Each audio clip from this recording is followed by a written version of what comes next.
the result. देश के गृह मंत्री अमित शाह युवाओं के साथ यानी उनके भविष्य के साथ खिलवाड़ कर रहे हैं।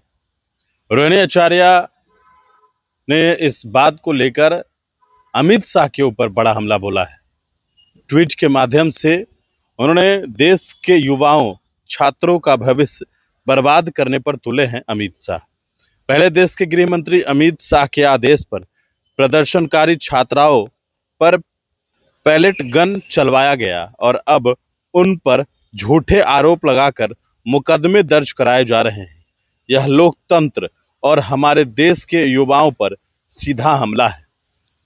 मोदी सरकार, गृह मंत्रालय और दिल्ली पुलिस की ऐसी तानाशाही कार्रवाई से ही साफ है कि मोदी सरकार अपने ही देश के युवाओं से डर कर उनका भविष्य बर्बाद करने पर तुली है।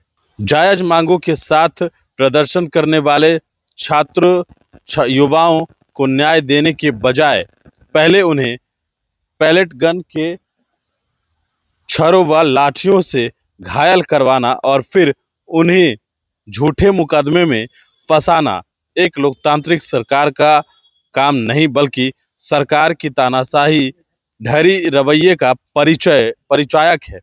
पीड़ित को ही अपराधी बनाने साबित करने के मोदी सरकार के इस गंदे खेल से ही देश के युवाओं छात्रों के प्रति मोदी सरकार की बदनीयती उजागर होती है।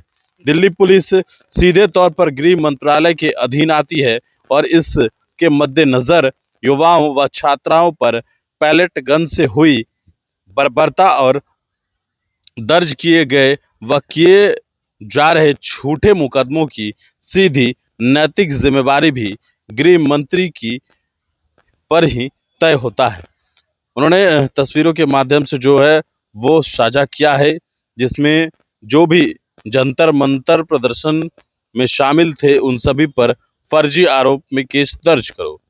और जो है रोहिणी आचार्य ने इस बात को लेकर जो है वो ट्वीट किया है, सीधे तौर पर सवाल उठाया है गृह मंत्रालय के ऊपर, गृह मंत्री के ऊपर, और जिस तरीके से जंतर मंतर पर जो प्रदर्शन कर रहे थे जो छात्र थे वो अपनी मांगों को लेकर, अब ऐसे में जो है एक बार फिर से बड़ा हमला आरजेडी सुप्रीमो तेजस्वी यादव ने भी जो है वो हमला बोला। उसके बाद अब जो है वह रोहिणी आचार्य जो है वो हमला करते हुए सीधे सीधे देश के गृह मंत्री अमित शाह के ऊपर बड़ा हमला बोलते हुए नजर आ रही है। लेकिन फिलहाल जो खबर है वो हम आप तक पहुंचा रहे हैं और अमित शाह पर अब तक का सबसे बड़ा हमला जो है वो राष्ट्रीय जनता दल यानी रोहिणी आचार्य के द्वारा किया जा रहा है। रोहिणी आचार्य चूंकि सांसद का चुनाव लड़ी थी, बाद में जो भी चीजें हुई, लेकिन फिलहाल बड़ा हमला जो है वो किया है उन्होंने अमित शाह के ऊपर।